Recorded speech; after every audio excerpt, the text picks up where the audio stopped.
Tagal-tagal na din na panahon simula nung huling nakahawak ko ng Duke 390. Siguro way back 2017 pa. Ganun na katagal. Halos nakalimutan ko na nga yung pakiramdam eh. Pero ngayon, nasa harapan natin ang latest gen Duke 390 at halos 90% daw binago sa motor na to kumpara sa Gen 2. Doon ako na-excite. Boys and girls, hindi ko na papatagalin pa. This is the new KTM Duke 390.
Alam ko gusto nyo marinig to eh. Bakit biglang nanahimik ang KTM sa Pilipinas?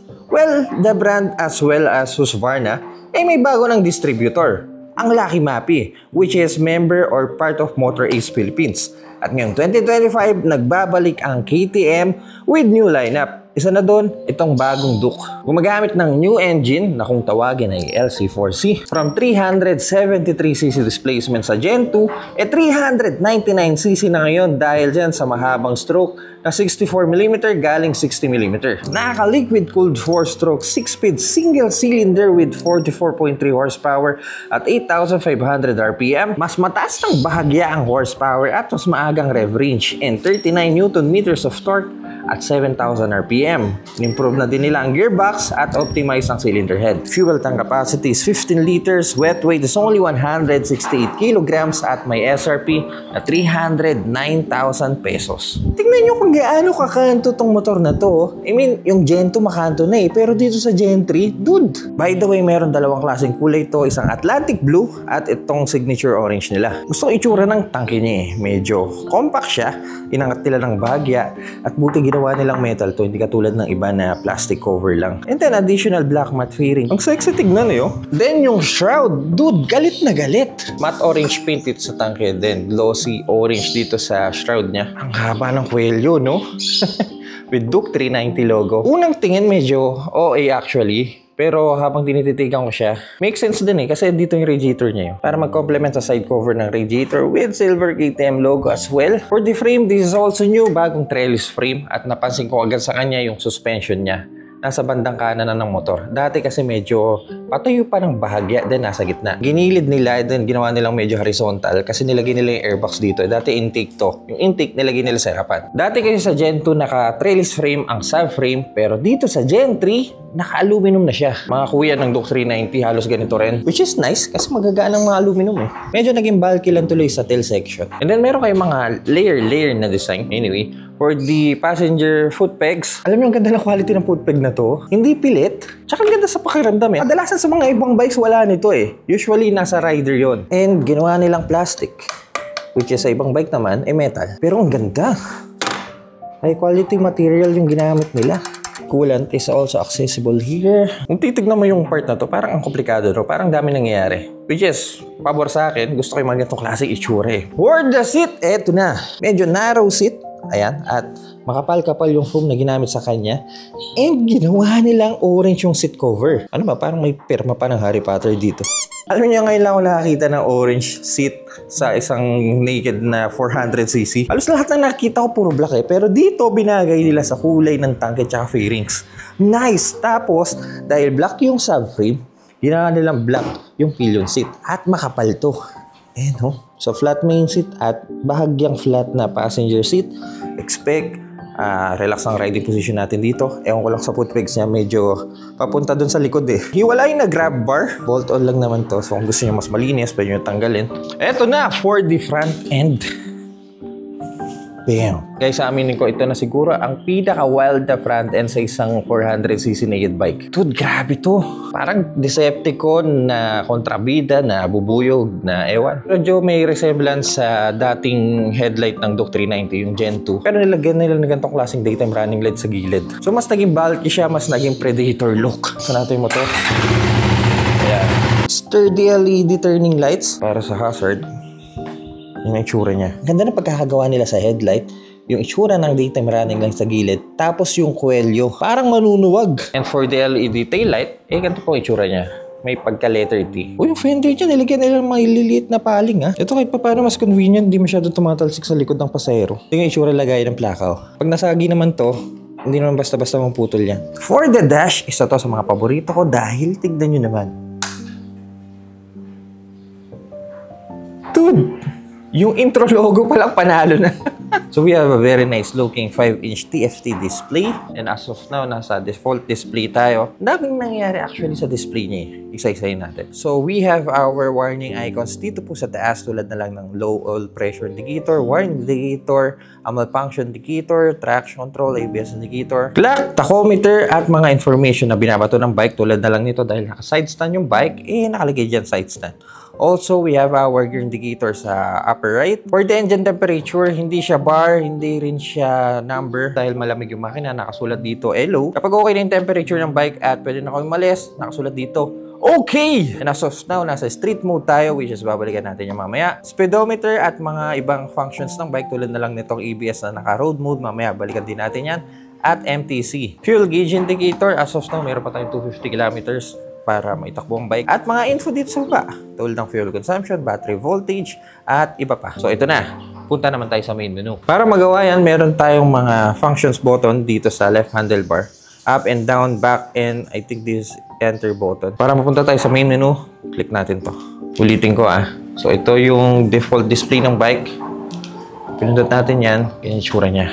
Alright, so to the left, we have our settings option. At dito tayo sa pangalawa agad. Explain ko mamaya kung bakit. Dito muna tayo sa pangalawa. Meron tayong apat na features. For the new KTM Duke 390, we have 3 riding modes. We have street, we have track, and rain. Street mode, ito yung masabi kong standard mode ng bike. City riding, weekend ride. At the same time, ito yung mode na kung saan pwede nyo gamitin yung full potential ng bike. For the track mode, this also the same as the street na pwede mong gamitin ang full potential ng bike, pero this time, pwede mong mabago yung main display mo na para bang nasa sport bike ka. Tignan nyo Bam! Kung napansin nyo na iba yung itsura ng tachometer, na iba yung mga location ng mga icons. At sa baba, dito nyo makakita yung oras nyo kapag nag-race track kayo, yung lap timer, traction control na naka-on, ABS naka-road mode, at launch control. Yes, merong launch control ang bagong Duke 390. As of now, naka-NA to. Kanina pa kinakalikot kung bakit ganyan. Anyway, balik tayo sa main menu. Ayan kung napansin nyo, pwede na siya i-click kasi naka-track mode na kayo. Balik tayo dito sa riding modes. We have our track and also rain mode. I-adapt ng bike yung tamang takbo nyo kapag basa ang daan para mas safe. Right, so for the ABS, we have 2 options here, isang road at isang supermoto. Alam nyo, ang ganda ng ginawa ng KTM dito Para mag-gets nyo agad yung mga features ng bike kahit hindi nyo na kailangan yung manual. Naglagay sila dito ng animation, So for example, road mode, 2 ABS yung gumagana harap at likod. At kapag nag-supermoto mode naman kayo, i-disable nyo yung ABS sa likod. So every time na papasok ka sa corner, pwede mong slide. Para sa mga malulupit na tao to. So dahil simpleng mamamayan lang tayo, ito muna tayo sa road mode. MTC or traction control, dito meron lang tayong 2 options, ang on and off. Wala po tayong mga levels of traction control. And launch control na hindi ko pa ma-enable dahil nakasulat dito, launch control menu is not available below 1,000 kilometers. Kasi bago pa yung bike, ilan pa lang ba odo nito? So odo ng bike is only 32 kilometers. Sobrang bago pa ng bike. Kaya hindi pa natin pwedeng magamit yung launch control. Sayang, doon pa naman ako excited. Alright, dito sa bike info, gusto nyo malaman yung exact temperature ng bike, pwede nyo makita dito, which is 48 degree as of now. Fuel range, battery voltage, at service, and warnings. May isa ako dito, nito, side stand. Okay lang yan. Dito nyo pwedeng ma-monitor yung fuel consumption nyo. Speed control, eto guys, medyo dito ako nalilito. Para siyang cruise control eh. Reserve, cancel, and set. Pero wala sa mga buttons ng handlebar natin yung cruise control eh. Siguro abang to kasi sa bagong Adventure 390, alam ko doon may cruise control eh. Eto, kailangan ko pa-clarify. For the settings, we have our favorites. Dito nyo pwedeng iset kung anong klaseng icons ba gusto nyo makita sa display nyo. Phone connectivity, yun. Pwede nyo i-connect ang nakikita nyo dito sa display ng bike sa cellphone nyo. Shift light, hindi natin gagalawin yan. Clock and date, units, language. What? Tingnan yung language yung may mga flag. Nagbabago flag ng bike. So that, my friends, ang ating dash for the new KTM Duke 390. To the right handlebar, meron tayong slide mechanism dito sa kill switch niya na makapal-kapal at ignition button. Guys, ang ganda ng itsura ng button na to. And yung rubber, gusto ko itsura niya. For the side mirror, makapal po yung stem at sporty looking malaking mirror. Buti adjustable ang brake lever natin. To the left handlebar, ang ating passing light.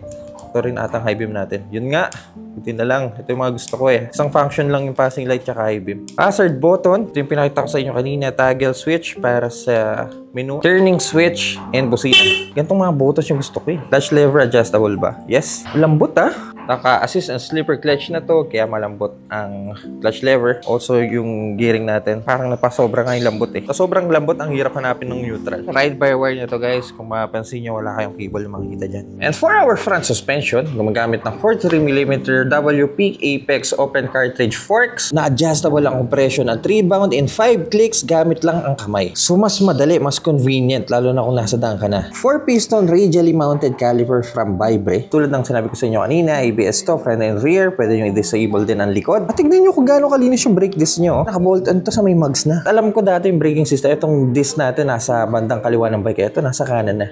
Tsaka bumagay siya sa pagka-minimalist nung bagong mugs. Mas gusto ko to kaysa dati na mas maraming spokes. Meron na din cover ang radiator. Your typical single cylinder dahil nasa KTM brand tayo. Yung dating side exhaust, ginawa nilang underbelly exhaust. Dahil bago rin ang frame, syempre, bago rin dapat ang swing arm. Dahil inusog nila yung rear suspension sa right side ng bike, which is by the way 5 clicks din ang adjustment ng rebound dito, pero sa preload kailangan nyo ng tools, kailangan nilang baguhin yung swing arm. Okay, binigay ng ilalim ng tail section yung swing arm. Single piston Vibre calipers as well dito sa likod. Orange mag na bumagay sa body color ng bike. Located lagay ng spools, pero bakit dalawa to? Isang malaking tread tsaka isang maliit. Alright, for the stock tire, gumagamit ng Metzeler brand Sportec M9 RR 150/60 at sa harapan naman 110/70. Medyo manipis lang tignan yung rear tire niya. I think kaya pa to hanggang 160. Para naman sa ilalim ng upuan, buksan na rin natin. Yan, daling buksan na. Ang nipis lang pala ng pillion seat to. Ala kayo masyado may ilalagay. Siguro papeles or CR nyo. Yun lang. Main seat para matanggalin to. Angat lang! Then slide. Oh, okay. So this is our main seat. Kasama yung plastic kapag tinanggal nyo. So this is the battery location at mga fuse. Like another bike, nasa ilalim ng main seat. At may tools kayo nakalagay. Subukan naman natin kung gaano ito kaganda sa daan. Bagong KTM Duke 390. Alam nyo, ang talim ng itsura niya eh. Parang nananaksak sa daan eh. Lalo na itong harapan no. Ang dami nangyayari sa itsura niya. Pero kahit ganon, medyo compact yung itsura niya. By the way, dalawang fan yung nasa radiator niya. Isang nasa kanan at isang nasa kaliwa. Malaman natin mamaya kung kamusta ba yung engine heat. Ano ba ito? Ba't bumababa ba ito? Alright, mga cutie pies. Unang upo. Yay! Uy. Pwede ah. Alright, for our seat height, this is a 820mm seat height. Para sa akin sapat lang. Tayo ay may tangkad na 6 flat, 85 kilograms. Umeta ko. At ganito ang tindig natin sa KTM Duke 390 Gen 3. Ano masabi nyo? Okay, subukan na natin. Dude, ang ganda ng intro logo. Yung mga glitching. Yun ang intro. Okay, single cylinder. Nasa low pa yung indication ng engine temperature. Hintayin lang ting mag-okay ito. May mga modes pala tayo. Okay, teka. Riding mode, street, track, rain. Siyempre street tayo. ABS, road, yes. Traction control is on. Alright, I think we're good. At tara na. Okay, so ergo of the bike, we are in a upright riding position. Makapal yung foam, ramdam mo, pero medyo matigas eh. Para sa mga shorter rider, nasa traffic kayo at mag-slow down kayo, for example, ganito, madali nyo mailalapit yung dalawang paa nyo. Kasi ang nipis niya eh. Yung layo ng handlebar sa katawan natin, yun lang yung pagitan natin, oh. Ito lang yung tangke nyo eh. Malapit tayo sa cockpit. Slightly bent forward yung likod natin. Pero yung paa natin, sporty yung location ng paa eh. Nakapapasok. So slightly aggressive ang riding position niya. Responsive yung bike. This is a ride-by-wire. At una kong agad inalam kung kamusta ba yung vibration, dahil this is a single cylinder KTM. Mahilig sa ganon. Signature move na nila yun, dahil nga kilala sila pagdating sa enduro. Teka, ang gaan ng bike eh. Try ko tong corner na to. Ang sarap gamitin ito. So yun, vibration. Medyo nagulat ako sa pakiramdam nito.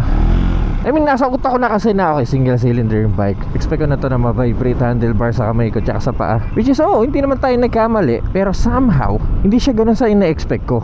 Medyo tame siya. Smooth yung response ng makina sa every rev natin sa throttle. So hindi siya ganun ka-vibrate tulad ng mga ibang single cylinder. Pandaming sakyan dito. At dahil sa sobrang gaan ng bike, compact yung tsura niya, ang dali niyang i-flick.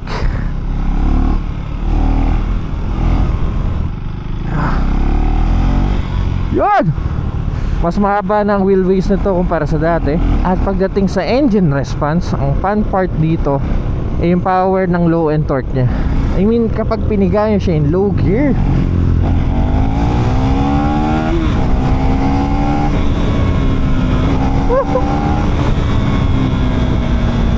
enjoy yung pakiramdam ng feedback ng bike sa bawat ginagawa mo sa kanya eh. Tumaas ng bagya ang horsepower. I think mga 1.5 horsepower, 2 horsepower. Ganun lang po ang tinaas. Hindi naman ganun kataas yung nilip. Mas maagang rev range. So pag piniga mo siya, mas maagang magkikik yung power niya. Okay.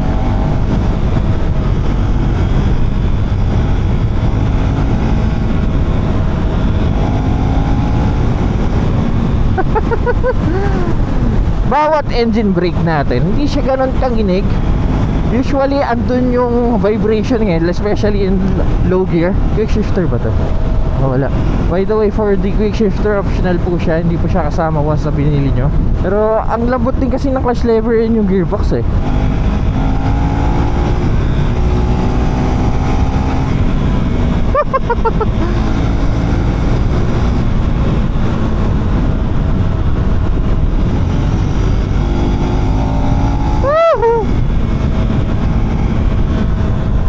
Dahil mong pwedeng gawin sa bike na to. Subukan ko nga supermoto mode. In broad daylight, ayan, tirik na tirik yung araw. Kita mo pa rin yung mga icons niya. Supermoto, traction patay natin. Supermoto mode, walang ABS sa likod. At traction control. Oras na para sa burnout.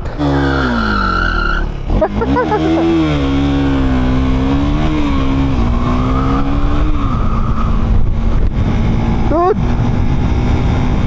Nasa soft side yung suspension sa rear. I think balance lang yung harap at likod. Preno sa harap.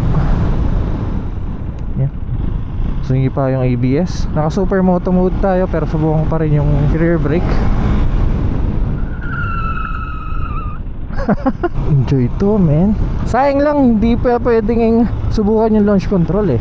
Kasi kailangan pang nasa 1,000 kilometers onwards yung OD ng bike. Dito na tayo sa reality, guys. Pagdating sa brand na KTM, especially sa mga newer model nila, yung mga bagong lineup ng KTM, ang gaganda. SM CR, ano pa ba, Enduro R, Adventure R, eto, Duke 390. Lahat yon panalo eh, wala akong masabi sa bikes. Then, ang daming mga naka-KTM bikes before, pero ang problema nila, yung parts. Pero dahil bago na ang distributor ng KTM, which is ang Lucky Mappy, actually nakausap natin si Sir Dan, sayo sa mga big boss. Even him, aminado siya na yun ang weakness ng KTM brand before. Dahil bago ng distributor, they are planning to expand the after sales of KTM. So sa ngayon, doon ang focus nila sa after service ng brand. I've talked with the team ng KTM, marami silang plano tungkol sa gagawin nila sa brand na to. So yun, pagka single cylinder niya,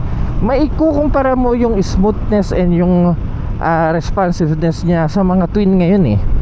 Ewan ko, yun yung nararamdaman ko ngayon. Pero syempre sa mata ng ibang rider, if they're going to go for their first bike, syempre gusto nila yung magandang tunog. Dyan yan eh, dyan nag-uumpisa yan eh. Especially sa mga crossplay ng tunog. I guess yun ang biggest challenge ngayon ng Duke 390, kung paano niya makukumpit ang sarili niya sa ibang brand in the same category. Tsaka yung tunog din kasi, kapag in-exhaust mo to, sa totoo lang, medyo tunog bangka to eh. Hindi siya ganun ka-barumbado and kaganda sa tenga para sa ibang tao, sa mga normal na tao na hindi lang masyadong alam sa motor. Pero dude, yung power at saya na maibibigay niya sa bawat piga mo, enjoy eh. Para sa maka-appreciate lang nito yung mga bike enthusiast talaga. Ay! Nagwili pa nga. Para naman sa presyo niya, 309,000 pesos. Well, tulad nga ng sinabi ko sa inyo kanina, ang daming competition ngayon pagdating sa mga entry level big bike. Mga Japanese brand, mga Chinese brand nagkalat din. Sa Euro brand bihira eh. Para sa akin yung presyo niya sapat lang eh, para sa mga features and mga offer ng bike. I mean, hindi ampaw yung mga switches na to. Yung pagkakagawa sa kanya, tsaka yung dash, para sa akin sulit din eh. As your first beginner bike, highly recommended to. Dahil ang gaan niya, dali niyang i-flick. Bibabyhin ka ng mga tech ng bike. Madali mo rin mailalapat ang dalawang paa mo sa sahig. So yun, this is a very friendly beginner naked bike. Teka, puro street ako eh. Gusto kong maramdaman yung engine hit eh. Kunyari na traffic ako. Ay, hindi pa nabukas ang fan.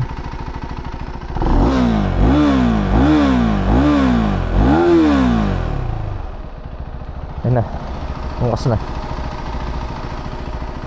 Punta mo yung buga dito sa kaliwa, sa kanan, ganun din. Well, pag bumuga yung fan, ramdam mo yung init ng buga niya. For the fuel consumption, kumonsumo po tayo ng actual 21.9 km per liter. Sabi natin 22 km per liter. 22 kilometers na rin ang binahin natin simula sa bahay ko. Nakita nyo naman yung pigaan natin kanina. May titipid ba to eh, lalo na kung nag long ride kayo. Kung nasa expressway kayo, street, tipid to. Sobrang lambot ng gearing. Ang hirap hanapin ng neutral. Guys, this is a 9 out of 10 bike para sa akin. Ang ganda ng sinag ng araw dito. Ang saya niya gamitin na maximize ko yung mga tech na nakalagay sa kanya. Nag-enjoy ako doon. Siguro mas enjoy ito kung lalagyan natin ng mga quick shifter, which is optional sa mga KTM dealers. However, maganda man siya tignan. Para sa akin, hindi siya para sa mga matatangkad na tao. Kanina medyo hirap yung stance natin eh. Pero nag-enjoy pa rin ako. Hindi lang para sa akin yung riding position ko kanina. Alright, I think that's it for our review for the new KTM Duke 390. Let me know your thoughts in the comment section kung ano masasabi nyo sa bike na to. Kung nag-enjoy po kayo sa video na to, kindly leave a like. At kung may ilagay sa mga ganito content, huwag kayo mag-alala dahil nasa tamang channel kayo. So make sure to press that subscribe button dyan sa baba. Ayan mga KTPies, medyo mainit na at bolt na bolt ako. At see you po sa next content.